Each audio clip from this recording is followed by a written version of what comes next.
Graças, pais queridos, começando aqui a nossa primeira aula das nossas séries de estudo sobre a igreja, né? No caso, chamamos de eclesiologia, o estudo da doutrina da igreja, ou a doutrina da igreja, onde iremos abordar alguns temas sobre a igreja, a sua origem, sua formação, suas doutrinas.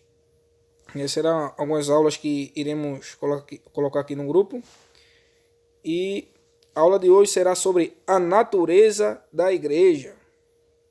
Que as nossas primeiras aulas iremos abordar a natureza da igreja, né? O que é igreja, o que significa o termo igreja através dos textos bíblicos e o que as escrituras nos mostram acerca de tudo isso. Amém? Então, iremos abordar primeiramente o que é esse termo igreja.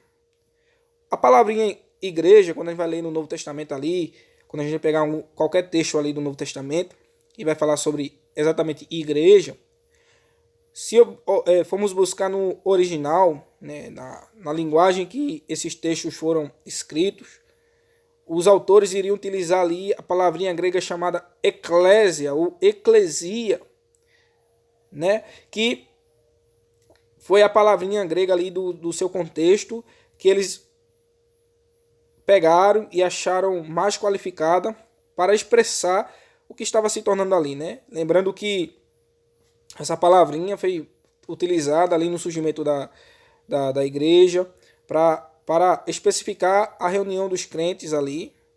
Nem sempre as reuniões dos cristãos foram chamadas de eclésia, mas outras nomenclaturas foram utilizadas. Muitas vezes a igreja era chamada de os seguidores do caminho. Iremos ver alguns textos especificando assim, olha, os seguidores do caminho ou os seguidores do Nazareno. Porque a primeira vez que os cristãos foram chamados de cristãos também foi lá em Antioquia. E então existiam palavras que as pessoas tentavam expressar para designar ou explicar essas reuniões que aconteciam desses seguidores de Jesus Cristo. Então, essa palavrinha eclésia, né, que foi utilizada como um termo para especificar a reunião dos crentes, não era sempre utilizada apenas para a igreja, para os seguidores de Cristo. Esse termo, né, o que é eclésia, a sua origem é de origem grega e ela significava assembleia, reunião e até mesmo ajuntamento de pessoas, certo? Então, o mundo grego, eles tinham várias assembleias para resolverem questões de guerras, para resolverem questões de política, de votações, e sempre que tinha essas votações, os homens livres e que tinham o direito de votar se reuniam, saíam de seus lares, dos seus afazeres e iam até uma assembleia, um ajuntamento de pessoas e iam votar, designar, decidir algumas atividades ou ações de guerra ou da sua própria cultura ali no mundo grego. E essas reuniões as pessoas chamavam de eclésia, que significa assembleia, um ajuntamento de pessoas, e no caso de pessoas que deixavam os seus afazeres e iam se unir juntos, certo? Então, no Novo Testamento, quando ali o contexto, os cristãos foram se ajuntando em seus lares, né, fazendo reuniões, as pessoas começaram a observar aquele ajuntamento de pessoas e começaram a designar aquele ajuntamento de eclésia. Era uma reunião, era um ajuntamento de pessoas. Então, para o mundo grego, todo ajuntamento era uma eclésia, uma igreja, uma assembleia. Porém, esse termo, através dos escritos bíblicos, vai ter um novo significado no Novo Testamento, principalmente para o meio da igreja. Por quê? Porque o termo igreja não vai apenas ser utilizado ali, no caso eclésia, não vai ser utilizado apenas para um ajuntamento de qualquer pessoa. Porém, no contexto da igreja, ela vai ser utilizada como um novo significado. Ou até mesmo não um novo significado, mas uma nova contextualização. Por quê? Porque vai ser um ajuntamento de pessoas que vão deixar as suas vidas, seus velhos hábitos, seus pecados, e vão se ajuntarem para um propósito, por Cristo. E essa é uma das essências da igreja. Porque toda vez que a gente lê no Novo Testamento, as igrejas, esse ajuntamento, estamos lendo o seguinte: e trata de uma eclésia, em homens e mulheres que deixam a sua vida, a sua velha natureza, para se unir a Cristo. Eu vou estar abrindo aqui nesse link aqui, para a gente ir para essa página que, no caso, essa Bíblia interlinear é a Bíblia NEP.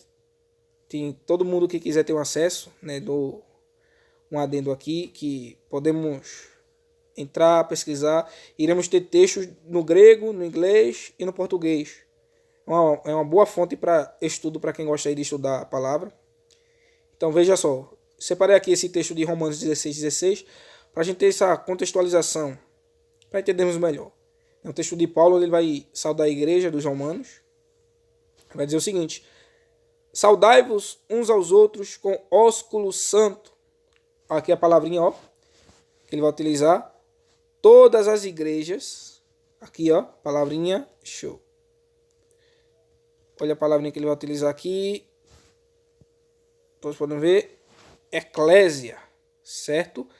Eu utilizando aqui igrejas. Deixa eu voltar aqui. Ó, vai utilizar a palavra igreja. Todas as igrejas. Que do grego, aqui de lado. Essa palavrinha grega aqui. Tá vendo? Já que a gente tem um vocabulário no grego. Deixa eu voltar aqui. Iremos acessar ela, ó. Tá vendo? A palavrinha. Deixa eu voltar aqui. A palavrinha eclésia, no português. Eclesia. Vamos ver o significado do autor que aqui dá. Veja, é uma reunião de cidadãos chamados para fora de seus lares, para algum lugar público. Assembleia. Era utilizado também para os gregos, para os judeus, Assembleia dos Israelitas. Era utilizado a palavrinha para qualquer ajuntamento ou multidão de homens reunidos por acaso, um tumulto. Mas, porém, no sentido cristão, era a assembleia de cristãos reunidos para adorar em um encontro religioso, grupo de cristãos ou daqueles que, na esperança da salvação eterna em Jesus Cristo, observam seus próprios ritos religiosos. Veja aqui, para o povo, né, grego, era para, quando se tratava de eclésia, de igreja, era só um ajuntamento de pessoas. Porém, para nós cristãos, igreja é quando a gente deixa todo um contexto nosso, toda a nossa vida, tudo o que a gente acha que é nosso, os nossos pecados, nossos velhos hábitos, e vamos nos reunir para um propósito que é adorar ao nosso Deus. E por que isso traz uma essência de entender o que é a igreja? Porque ele nos vai trazer um significado totalmente novo. Porque às vezes as pessoas dizem assim, ó, eu vou à igreja. E as pessoas acham que é ir a um culto onde elas vão ouvir uma boa palavra, uma boa pregação, cantar bons hinos. Esquecem-se de que ir à igreja é declarar o seguinte: eclesia. Eu vou deixar não a minha casa, mas eu vou deixar a minha velha vida, meus velhos hábitos, meu velho pecado, minha velha natureza, e eu vou em busca de Deus junto com outros irmãos que também deixaram a sua velha natureza. Não é sobre um templo, não é sobre uma denominação física, uma estrutura ali criada, mas é sobre ser eclésia, é sobre ser parte desse ajuntamento. Por isso, aprendemos o termo igreja, primeiramente, antes de aprendermos sobre sua história, sua doutrina. Por isso, eu reservei essa aula para aprendermos sobre isso mesmo. Eclésia. Precisamos de ter o entendimento de que essa é a essência de ser igreja. Nós não vamos a uma igreja. Nós pertencemos à igreja de Cristo. Pertencemos à eclésia. Devemos ser parte desse ajuntamento, que não tem a ver com estruturas, prédios, mas tem a ver com adorar a Deus em unidade, em conjunto. Eclesia, reuniões dos santos em Cristo. Por isso a igreja, nós vamos ver nas próximas aulas sobre a igreja universal. A igreja não está presa a dogmas, a igreja não está presa a estruturas, a igreja não está presa a doutrinas, as doutrinas que vão se derivar da igreja. Porém, a igreja, está aonde os crentes em Cristo Jesus estão. Por isso, os cristãos do primeiro século se reuniam em cavernas, se reuniam em cemitérios, quando eram perseguidos. Porque não tem a ver com estruturas, mas sim em essência do que é ser igreja, do que é ser eclésia. Então, que possamos pegar esse termo e toda vez que a gente lê lá na Bíblia, podemos ver o seguinte, que era pessoas que deixavam sua velha natureza, sua velha vida e queriam adorar a Deus juntos em unidade. Que possamos estar juntos nessas aulas, vai ser bem rapidinho, mas iremos crescer muito, amém? Fique na paz e Deus abençoe a todos.